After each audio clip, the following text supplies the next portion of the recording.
Hitung cepat atau quick count pemilihan presiden 2024 telah mengeluarkan hasilnya. Hasil hitung cepat sejumlah lembaga survei menunjukkan pasangan calon nomor urut 2 Prabowo Subianto Gibran Rakabuming Raka unggul dengan perolehan suara lebih dari 50%. Calon presiden nomor urut 2 Prabowo Subianto bersyukur atas hasil hitung cepat tersebut. Namun ia menegaskan pihaknya tak boleh sombong dan tetap rendah hati. Walaupun kita bersyukur, kita tidak boleh sombong.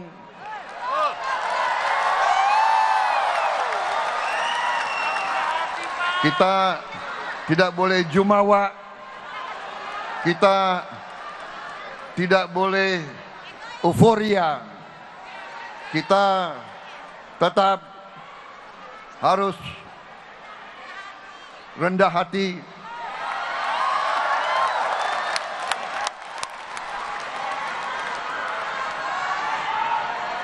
Kemenangan ini harus menjadi kemenangan untuk seluruh rakyat Indonesia. Menanggapi hasil hitung cepat Pilpres 2024, calon presiden nomor urut 1 Anies Baswedan mengatakan, jangan terburu-buru menyimpulkan hasil Pilpres. Anies menegaskan pihaknya menunggu keputusan KPU terkait hasil Pilpres 2024. Terkait soal koalisi, Anies tak ingin berandai-andai hingga hasil resmi Pilpres diumumkan. Sampai what next, kita lihat dulu sampai selesai semuanya ya. Kita tunggu, jangan buru-buru. Jangan buru-buru menyimpulkan. Kita hormati proses dan kita hormati proses di KPU sampai semua selesai. Pak, Tapi Pak Anies positive thinking berarti Pak Anies? Selalu positif dari dulu Pak. Jadi jangan kita tergiring untuk segalanya serba cepat. Sekarang harus disimpulkan sekarang. Kasih waktu bagi KPU untuk kerja.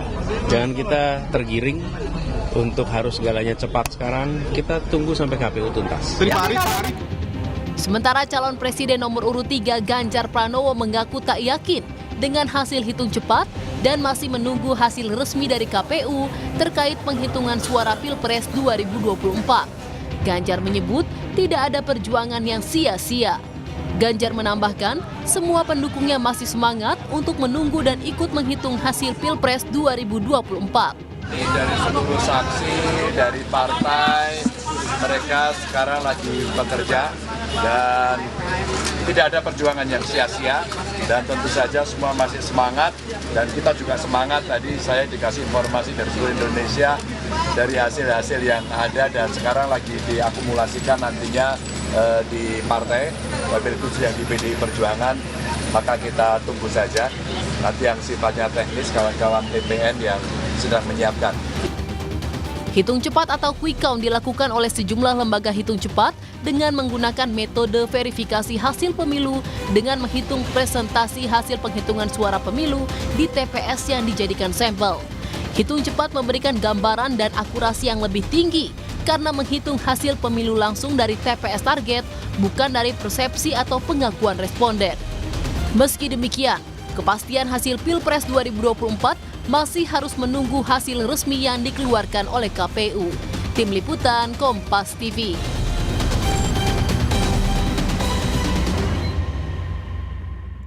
Saudara, sejumlah lembaga survei telah merilis hasil hitung cepat Pilpres 2024, termasuk Litbang Kompas. Berdasarkan hasil hitung cepat, pasangan calon nomor urut 2 Prabowo Subianto dan Gibran Rakabuming Raka menorehkan angka paling tinggi dibandingkan dua paslon lain. Di wilayah mana saja Prabowo Gibran unggul? Sudah bergabung bersama kami peneliti senior Litbang Kompas, Bambang Setiawan. Selamat pagi. Mas Bambang, terima kasih sudah gabung. Mas Bambang, kami ingin Anda membaca hasil exit poll dari Litbang Kompas terkait dengan faktor geografi soal angka yang sudah diperoleh tiga paslon ini. Bagaimana memetakannya? Ya, berdasarkan hasil exit poll yang kami lakukan pada hari H pemungutan suara, ini kita mendapatkan gambaran bahwa pasangan nomor urut 02 Prabowo Subianto Gibran Rakabuming Raka ini memperoleh suara yang jauh lebih besar daripada pasangan-pasangan lainnya di semua gugus pulau ya.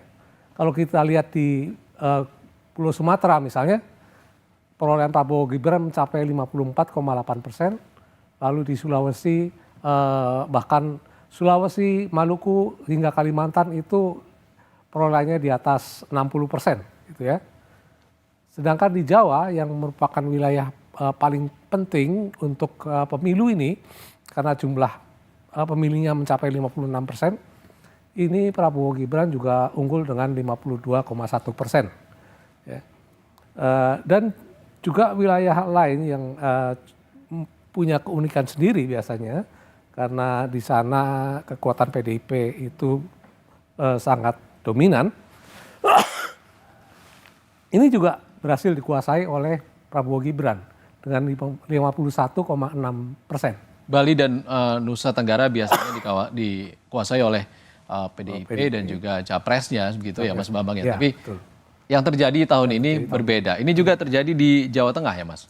Betul. Jawa Tengah ini dalam survei-survei kami sebelumnya itu seringkali didominasi oleh Ganjar ya. Oke. Terutama. Tapi dalam exit poll kali ini pas hari H ternyata Prabowo Gibran ini. Ya. Termasuk survei Litbang Kompas di Desember tahun 2023 lalu masih dikuasai oleh Untuk Ganjar. di Desember ini sudah relatif hampir berimbang. Oke. Tapi di survei sebelumnya memang cukup jauh sebetulnya. Tapi ada waktu Januari Februari yang mengakibatkan jadi faktor mungkin ya. Jadi, naiknya ada banyak faktor yang menyebabkan elektabilitas di Jawa 02 di sana. ini elektabilitas Ganjar Mahfud itu drop cukup jauh gitu ya. Ini bisa dibaca nggak sih Mas Bambang kalau terkait dengan peta wilayah perkotaan atau Kita lihat agak lebih dalam lagi di Jawa terutama ya. Kalau kita lihat di Jawa sini bagaimana pertarungannya secara khusus misalnya Jawa Tengah dan DIY ini kan wilayah yang sebetulnya menjadi basis utama dari Ganjar Mahfud itu saat ini sudah dikuasai oleh Prabowo Gibran.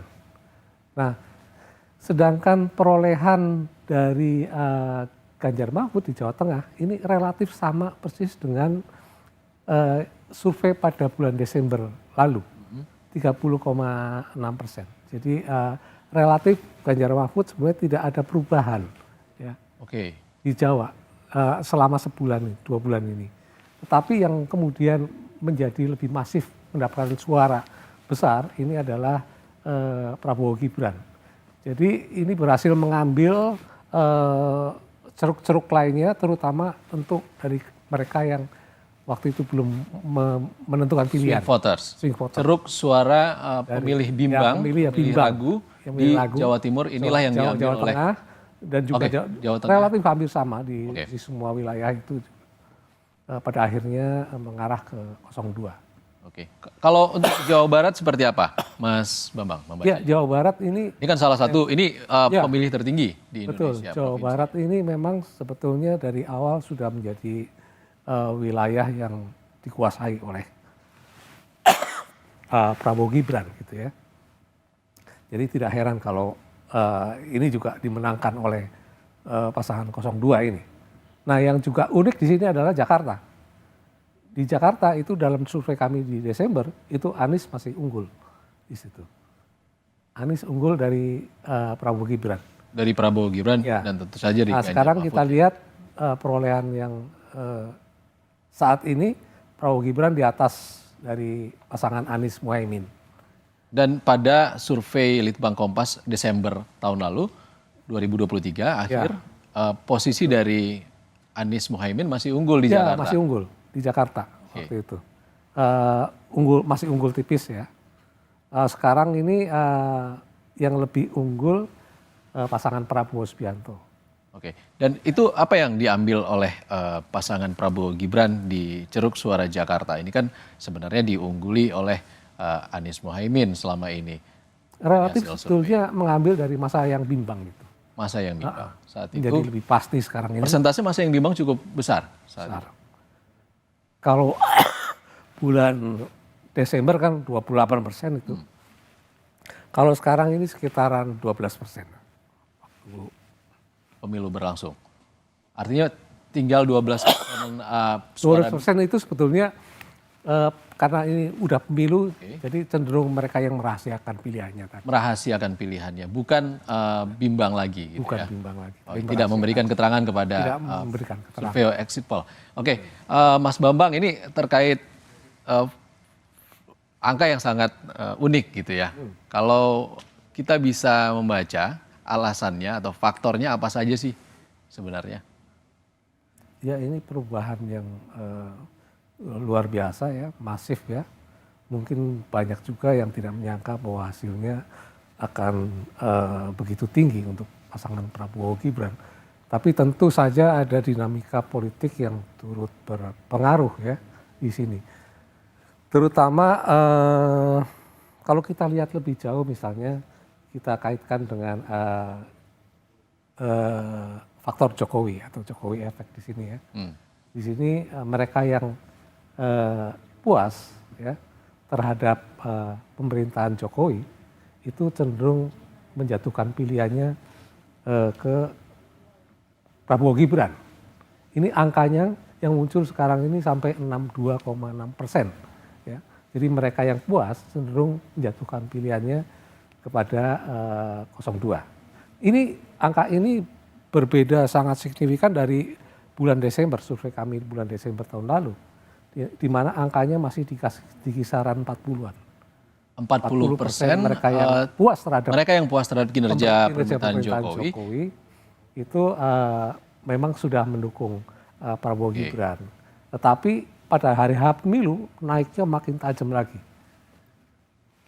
Jadi makin solid mereka yang artinya ada perpindahan suara dari pasangan kebanyakan bukan perpindahan lagi, tetapi menjadi lebih pasti.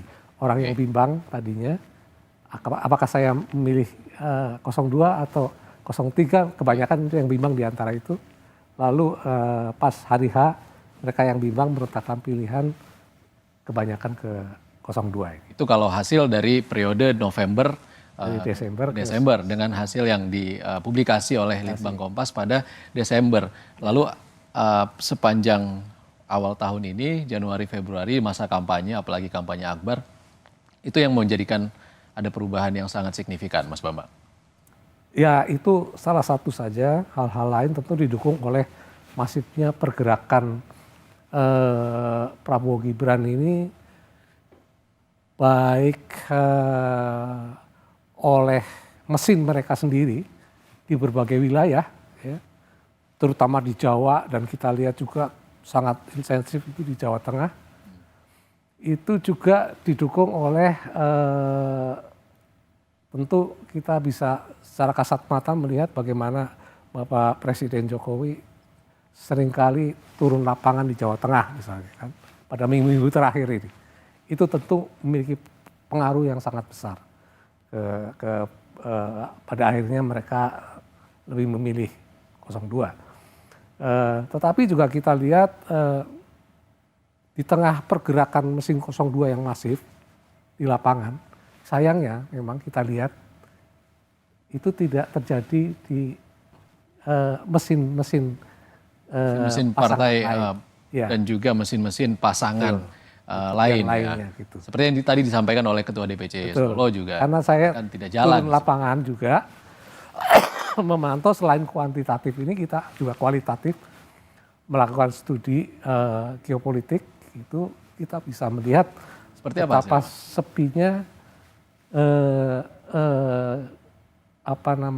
relawan-relawan dari pasangan lain yang kerja di lapangan itu jauh lebih sepi daripada yang kita temui di 02 ini. Itu secara kualitatif apa faktornya kira-kira? Ya, secara kualitatif kita menanyakan kepada orang-orang misalnya ini siapa saja yang sudah memberikan bantuan atau melakukan pendekatan kepada Anda gitu ya. Lalu apa saja yang diberikan, kemudian persuasinya seperti apa, lalu mereka bikin jaringannya seperti apa. Itu juga ditanyakan kepada calon pemilih. Kepada calon pemilih. Jaringan seperti apa yang mereka bentuk gini. Nah, kita bisa melihat bahwa ini kaki-kaki utama dari relawan pada level misalnya kecamatan sampai ke bawah itu relatif sudah dalam tanda kutip sudah diborong lah oleh 02. Jadi ketika kita lihat kemarin juga di sejumlah TPS itu kita sulit mendapati relawan saksi dari 03 misalnya. Berada di TPS. Ya, berada di TPS. Ini berbeda dengan apa yang terjadi 2019 lalu. Iya, betul. Ini banyak TPS yang terlihat kosong dari ini. Saya cek beberapa lokasi begitu. Itu secara kualitatif. Oke. Tapi kondisinya di TPS tersebut ada dari relawan dari Betul. Prabowo Subianto Kalau dan Raka Buming. ini ada misalnya. Oke. Dan cukup aktif juga untuk 01 ini ada.